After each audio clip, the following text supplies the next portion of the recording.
Nasa 120 insidente naman po ng trahedya ang na-monitor ng Philippine National Police itong nagdaang long holiday. 64 po sa mga ito, insidente po ng pagkalunod habang nasa 15 naman ang insidente ng sunog. Vin Pascua sa detalye. Pumalo sa 120 ang trahedya sa katatapos na long holiday.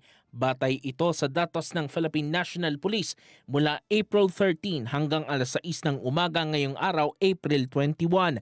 Kabilang dito ang 64 na kaso ng pagkalunod. Sa nasabing drowning incident, isang 30 taong gulang na lalaki ang nasagip ng mga tauhan ng Philippine Coast Guard clearing outpost sa karagatang sakop ng Taberna, Bawang, La Union. Bukod sa drowning incident, 15 insidente ng sunog ang naitala sa nasabing panahon at 14 na aksidente sa kalsada. Naitala rin ng 3 kaso ng acts of lasciviousness, 2 kaso ng alarm and scandal, 1 kaso ng pagnanakaw at 1 kaso ng robbery. May 20 ring insidente na napabilang sa iba't ibang kategorya. Nanindigan naman si PNP Chief General Romel Francisco Marbil na mapayapa sa pangkalahatan ang katatapos na long holiday. Sa kanyang mensahe sa Monday Flag Raising Ceremony, pinuri niya ang mga pulis na nagbantay sa mga biyahero at kahit ang publiko ay abala sa kanilang bakasyon at aktibidad, nakatutok ang PNP sa pagbibigay ng proteksyon.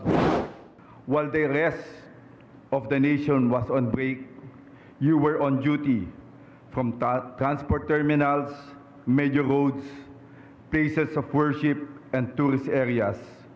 You stood your ground to ensure the safety and security of our people, from the moment they traveled to their hometowns until their safe return.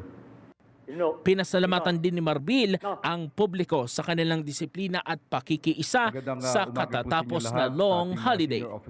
Vin Pascua para sa mata ng Agila, matatag, matapang, tapat.